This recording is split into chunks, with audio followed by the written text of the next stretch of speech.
Now, we've all read or seen those stories how more and more women are breaking records in ultra marathons, such as Jasmine Paris, who earlier in the year won the Montaigne Spine Race in the UK, a 430-kilometre long event that's longer than 10 marathons. It's among the toughest races in the world. So have we seriously underestimated the endurance capabilities of women? Guillaume Millet, a former endurance runner and a university professor here in France, has been studying gender differences in marathons, and he joins me now. Thank you so much for your time, Guillaume.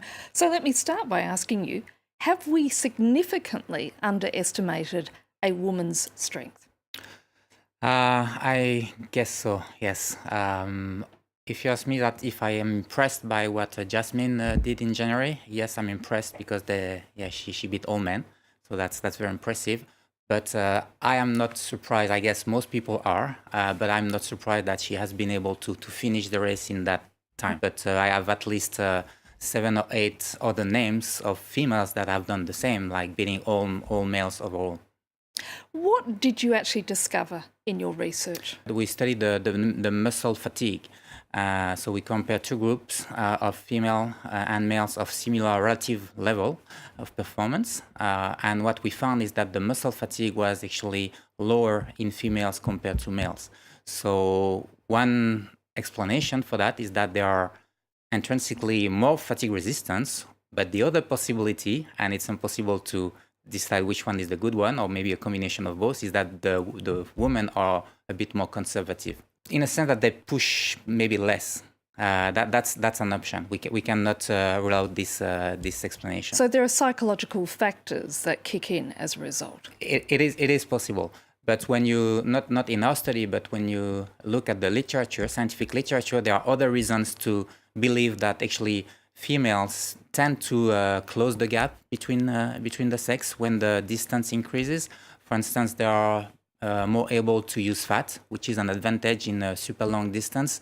They have a higher percentage of what we call the type 1 muscle fibers, which are the fatigue resistant muscle fibers, and they are also lighter. So because they use more fat and they are lighter, they tend to eat less, and by doing so, they have probably less gastrointestinal distress, and that's also a super important factor in ultramarathons. Absolutely, and just to point out that Jasmine Paris at the time, 35 years old, and was breastfeeding. Yeah, I'm actually not impressed by the fact that she spent time and she did that, but it probably means that her body fat was probably quite high by then, and we know that body weight is really a handicap when you run, and that makes her performance even more impressive, I guess. But we are physically different, aren't we? I mean, men tend to be taller and leaner, thus giving them an edge in many sports. The question is the gap between sex the same for different events? We can conclude that the females are not less capable than men to run ultramarathon, which actually asks another question. So why? Maybe this is the next question. I guess maybe the most maybe the most interesting one is why then, if they are as capable as men, why are there so few females at the start? Participants. In fact, that's what I was going to ask you. What is stopping women from entering these races, do you think? I'm an exercise physiologist, and I don't think the answer is in my domain. I believe that psychologists or sociologists should be asked, because I truly believe that this is a social or psychological question. Just having said that, do you think we should stop gender classification in sports? No, because as I said, there are so many biological differences that it would be completely unfair for females. Like just talking about endurance performance, females have a lower maximal oxygen uptake because they have less red blood cells.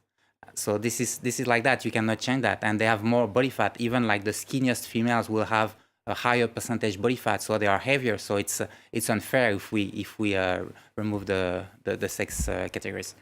Societies and culture in general needs to rethink the way in which they view women and sport, because I think for a lot of women, they're not encouraged to get out there and participate, are they?